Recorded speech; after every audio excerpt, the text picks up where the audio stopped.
Hi, I'm Mike DiGirolamo, a partner and producer with Cimpatico Studios, where we live stream conversations about complex business and social challenges with professionals like yourself who are working on the same issues. Our shows are live streamed in front of a global audience on Cimpatico.tv. I'm hosting conversations with journalists, filmmakers, authors, entertainers, and other folks in the media on the Impact Media channel. If you're interested in the work that these professionals are doing, you came to the right place. If you work in the media and you'd like to be a guest, please reach out to me. I'm always looking for compelling creators to speak with about the work that they are doing. With that said, I'm glad you're here. Please sit back and enjoy the conversation.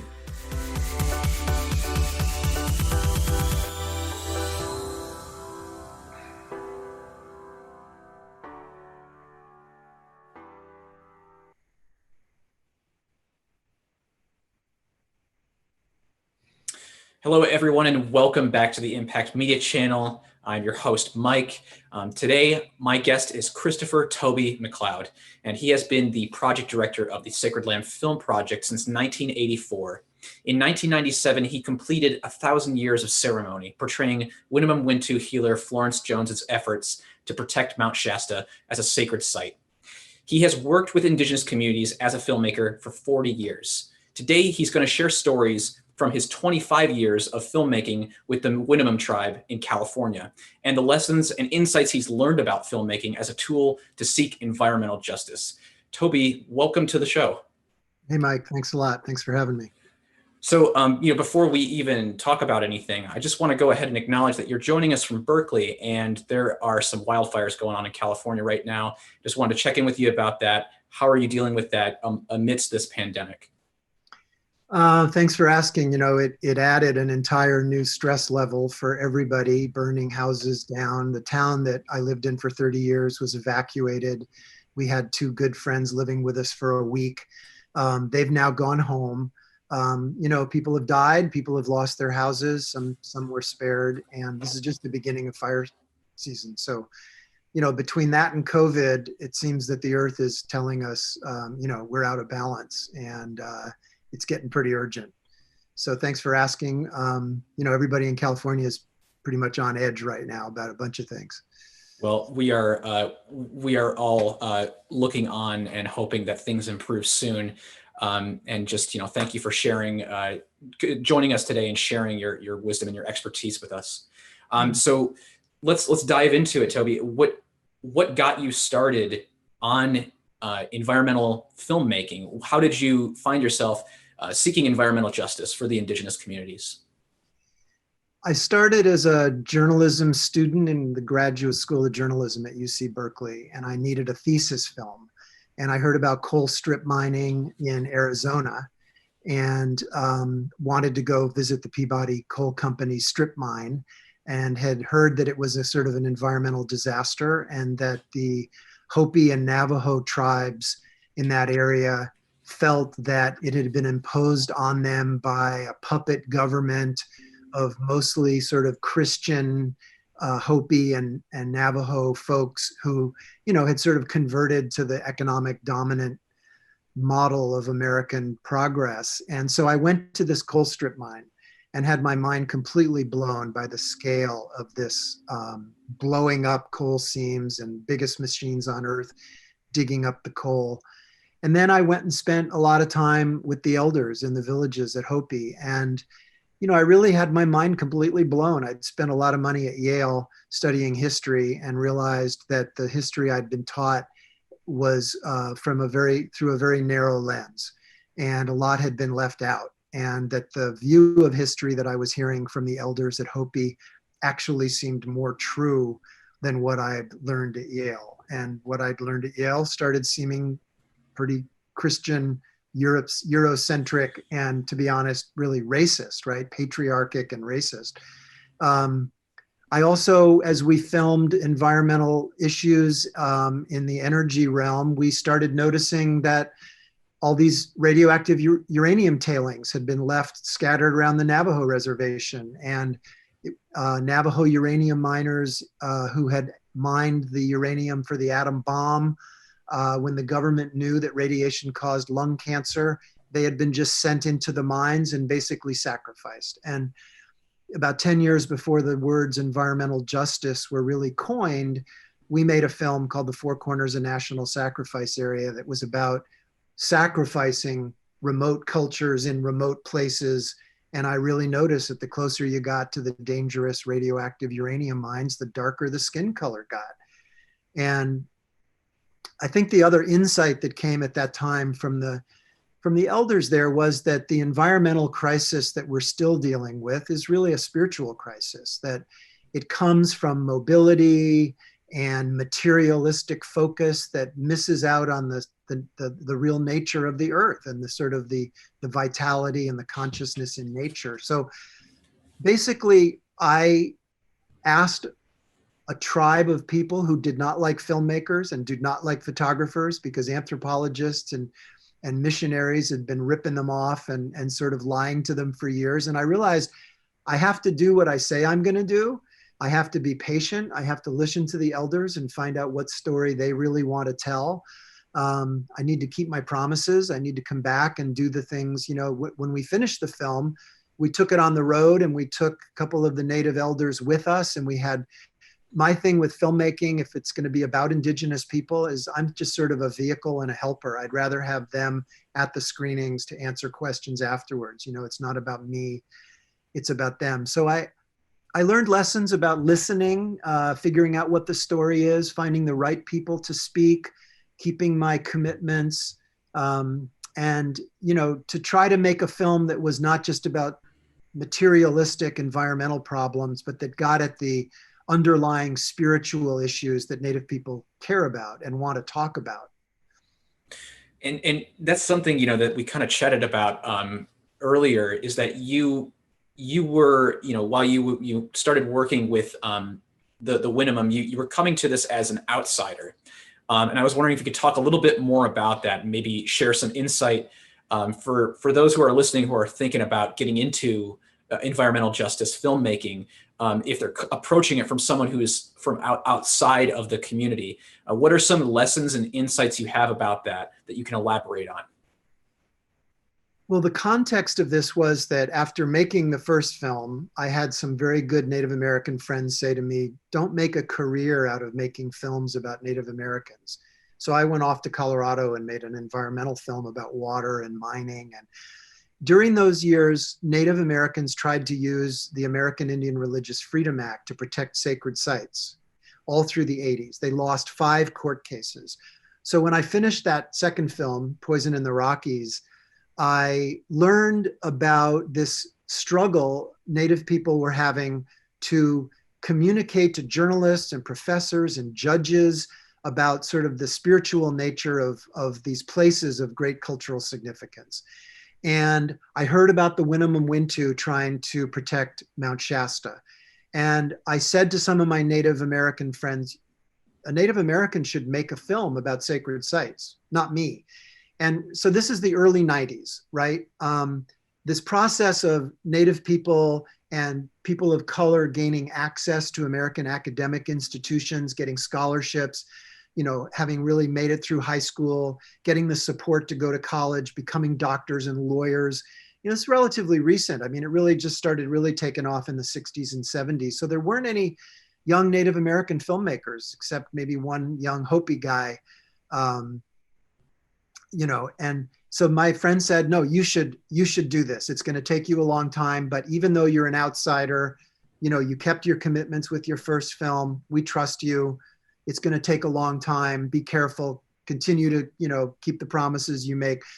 So when I heard that the Winnemem Wintu up in Northern California were fighting a ski resort on Mount Shasta, I went and met a woman named Florence Jones, who was 86 years old at the time. And she was connected to the old ways and connected to the medicine, healing, shamanistic practices of the Winnemem Wintu people, and was a top doctor who basically took care of Mount Shasta.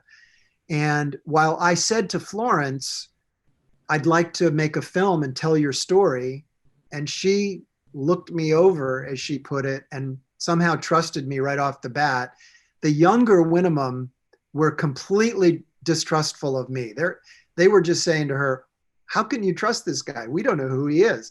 So it was not an easy first 3 or 4 years. Florence allowed us to film ceremonies, which was it still is a really dicey thing as an outsider to film Native American ceremonies. But the Winnemem are not a federally recognized tribe. They want to get their story out. And so by working with them in the editing of the film, taking some stuff out that they felt was, New Agers shouldn't hear that song. We don't want New Agers taking the words to that song and singing it to Mount Shasta. So we took the words out, we took the song out of the film. That's an example of sort of, being collaborative and consulting and not doing, while trying to do good, you make a big mistake that really upsets everybody. So, I was at that time, I was more of an trying to be more of an objective journalist, so the issues that the Winnemem deal with, they were flooded out of their original homeland on the McLeod River, south of Mount Shasta, by a huge dam, Shasta Dam. And during those years, the government has continued to try to raise the height of Shasta Dam, which would flood more of the Winnemem territory. And so as a journalist, at first, my job was to simply tell that story and not get too involved. Now that I'm a little older and my 40 years of real relationship and I have a responsibility to the survival of the lands and the people up there now. And so I've become more of an ally, actually. We use our films now more overtly. The federal government now wants to raise the height of Shasta Dam right now under the Trump administration. They've succeeded at getting a Secretary of the Interior who was a lobbyist for oil and water profiting companies. And so they want to raise that dam. So now we're in the middle of a fight and a crisis to try to stop the government. So the films I've made are being used more in an activist context. And the young Winnemem who originally didn't trust me are now the leadership of the tribe. Florence has passed on. They now say she was right. Her story is now alive and well. In the Light of Reverence, the film we made with her, which also featured Devil's Tower that we talked about earlier, and also the Hopi, who I went back and worked with. That film, after 20 years, is still used in Native American Studies classes, and I continue to work with the Winnemem. So that younger generation is now the leadership, and 25 years later, I'm still making films with them and trying to work with them to protect their land and their cultural environment, their sacred places, their spiritual relationship to the land. So this was a very long process, establishing that trust, being able to show them that you were genuinely there to support them. Do you think that has implications for how other people, even outside of filmmaking or journalism, how they should be interacting with Indigenous communities? Absolutely. I would take it right to this moment, right? George Floyd was killed and by the police. And even though that's something that had happened thousands of times previously, there was something about the moment and the place that it happened. And the sin, the American sin, unrecognized until recently, of slavery and lynching and police violence and the prison system, has suddenly exploded in awareness all around the world. And I like to point out that the original sin of America was the stealing of land all the way from the East Coast to the West Coast from Native people, from the Winnemem, from the Navajo, from the Hopi, from the Lakota, Devil's Tower. And so outsiders who recognize this history and who care about reconciliation and who want to have a serious dialogue about racism in America and acknowledge the history. We have a new generation of younger people who are willing to do that. And around the world, the killing of George Floyd, like Standing Rock, it's like all the education, the filmmaking, the environmental justice awareness really has sort of tilled the soil. And now there is a moment for people who want to be allies to really slow down and take a moment and try to find a way to dialogue and recognize this history and acknowledge the pain and really sort of go deep into it. So whether you're a filmmaker or a journalist or a professor of any skin color, we're in a new era now. And I just hope that it sustains itself. I just hope that the systemic racism and the truth in history are sustained in terms of awareness. And that, the Green New Deal, you look at the Green New Deal, and that is an environmental justice document. It acknowledges the fact that people of color suffer power plant emissions and uranium tailings and lead in their water at such, just like COVID, at such a higher rate than Euro Americans. So I just think we're at a moment where being good allies and reaching, I think of myself as a cultural bridge, I guess. When I started, Florence Jones and an elder at Hopi, Thomas Banyakia, these were elders who were looking for people they could communicate with and who would listen. And I just happened to show up, not in a hurry, willing to listen. And there are cultural bridges. There are people who are interested in sort of dialogue and listening and then storytelling and collaborating on events. And, one of our challenges with filmmaking has been making these complicated stories that people don't really want to hear. They don't, urban Americans and public television. We do get our films on public television, usually at odd hours of the night. But it's hard to get distribution. We make hour-long, 70-minute films that are hard to watch. The stories are sad. My filmmaking partners nicknamed me at one time Captain Bummer, because I dive into the really hard stories: tar sands, uranium tailings, Shasta Dam, the genocide of Native people. People need to be willing to listen to these stories and spend the time. And, so we have crafted websites, we've crafted teacher's guides, we have discussion guides, we have a great film distributor, Bullfrog Films. We maintain our relationships with the communities we work with. If we get into a film festival, I really try hard to get Colleen Sisk, who's the Winnemem Wintu leader, to come and speak with the film. So she's the one who's answering the questions. And I would encourage everybody who wants to be a good ally to reach out and to be that kind of a cultural bridge and be patient. We made the film In the Light of Reverence, and all these films. People say, you make a film, you try to rile the audience up emotionally. You try to get them all upset. You want them to, at the end of the film, say, "What can I do?" And over the years, it's been hard to give much guidance to people after films. Originally, it was sort of, well, we can recycle, right? We can conserve electricity. But within the Light of Reverence, I found myself one time saying, work under the leadership of the indigenous people in the area you live in to restore or protect a sacred place.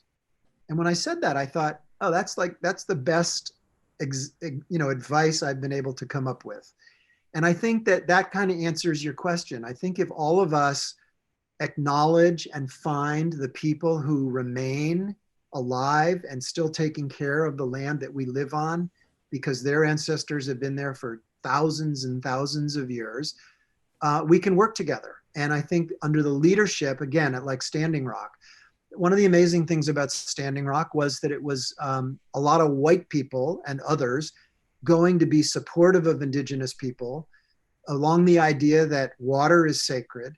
And it was indigenous women and indigenous elders who were the leaders, who made the decisions. And that created an entirely different atmosphere. It wasn't a warriors defending the land. It was a more feminine protecting of the land, taking responsibility as a community, not a bunch of individual heroes running around. There were arrests, there were water cannons, there was police brutality, there were some, warrior moments, but that's civil disobedience. And it was still under the leadership of the women and the elders, and it made a big difference. It was a successful international life-changing moment that hopefully will, be the foreshadowing of better things to come. Well, that's quite an answer to the question there. And you explained a lot of the the challenges that you were facing as a filmmaker, as a young filmmaker in the 90s, telling these very honest stories about subjects that are really hard for people to listen to, and it's difficult to get people to want to listen. But there's also some other challenges maybe that you were facing back then, maybe challenges that no longer exist today. But I was wondering, what were some? Can you tell us a bit more about some of the obstacles that you faced specifically as someone trying to have those honest conversations? And what do you think that some of them are still going to translate, those challenges are still going to translate to today? And what has changed today that some newer filmmakers can take advantage of? Well, this may not be what you really want to be the answer, but one of the biggest obstacles as a filmmaker is funding, right? And here I was trying to make a film about environmental issues, spirituality and nature, sacred sites, the concerns of indigenous people. And in the 90s, there was just very little interest in that. Foundations had, there were very few program officers. It was not a priority that cared about that. It was not a priority of foundations. Environmental issues were materialistic issues, water pollution, air pollution. And thankfully, that has really changed. I would love to think that the films we've made have had something to do with, the educational process that has changed consciousness over the years. Because by the time we got to the 2000s, and I wanted to make a global film series about sacred places around the world, there were people in foundations who cared about indigenous land rights and about protection of sacred sites, and who respected the guardians of sacred places, who were trying to bring language back, and who were caring about food sovereignty. And so there's been an evolution over time. I think there have also been more and more filmmakers who have become interested in telling environmental stories and who understand environmental justice. And there are people from within communities of color that are now telling these stories. Another amazing tool, this came true at Standing Rock, is the video camera within your phone. You can film tear gassing of a Native American elder, and it can be on YouTube and Instagram within a couple hours, and you can have 1 million people see it. That's documentary filmmaking, grassroots style, that does not require funding. So it's really interesting to see how, in the beginning, I went to the journalism school because I wanted to get my hands on that 16 millimeter film camera that cost $10,000. And it was a clever way to get the means of production into my hands. And then I go out to the Hopi and the Navajo, and I can take pictures of the Peabody Coal Company by trespassing onto their land. And now video cameras are cheap. The quality of video is as good as film. There are a lot more people trained to tell these stories, and we got a lot of citizen journalists. So things have changed for sure. And I think this issue of environmental justice is now common in the vernacular. We all feel it, we get it. Back then when I made a film about Navajo uranium miners suffering lung cancer at a higher rate than the white miners, people didn't want to hear about it. The racism in the air was just much more overt then, even though it's still here. It's a little more subtle. It was pretty blatant. And nowadays, I just think people are more enlightened and more compassionate, and environmental justice is a recognized, Joe Biden is talking about environmental justice. That represents a change. Yeah, I couldn't agree with you more on that. So we're getting to the end of the episode here, but before we transition into just chatting, is there any particular projects or things you'd like to point to for those watching? Any links or anything you'd like to share with us that you want to highlight? Please feel free to mention that right here. Thanks. Well, we have a website. The Sacred Land Film Project has a website, which is sacredland.org. And we have lots of film clips. We have 130 sacred site reports showing that sacred places exist all over the world. Some are protected, some are threatened. The global film series that we did, Standing on Sacred Ground, has its own website, which is standingonsacredground.org. Those films, 4 hours, global 8 stories all around the world, are all viewable on that website and on Amazon Prime. For teachers and schools, Bullfrog Films is our distributor. And, you know, we have lots of films on YouTube. I guess the issues to watch are resisting the raising of Shasta Dam, supporting the Winnemem Wintu. And here in Berkeley, we have a pretty powerful sacred site that's threatened called the West Berkeley Shell Mound, which was a 5,000-year Ohlone village site that had this massive shell mound. It was a ceremonial site and a burial site. And what's left of that village site is threatened by a condominium project. And under the leadership of Karina Gould, we're defending that site and trying to build a park and really a memorial to the California genocide, where we might be able to rebury the human remains that UC Berkeley is holding. And I believe you and I may be talking about that in a few We will. Yeah, you'll be joining us back in October. Well, Toby, it was a pleasure speaking with you about this really important stuff that I want people to talk about more. We're going to go ahead and transition into just chatting. But, you know, like I said, Toby is going to join us again in October, and we're really looking forward to that conversation. So hang on just a second. We're going to go ahead and transition and we'll just stay here on the call. Thanks, Mike. Thank you.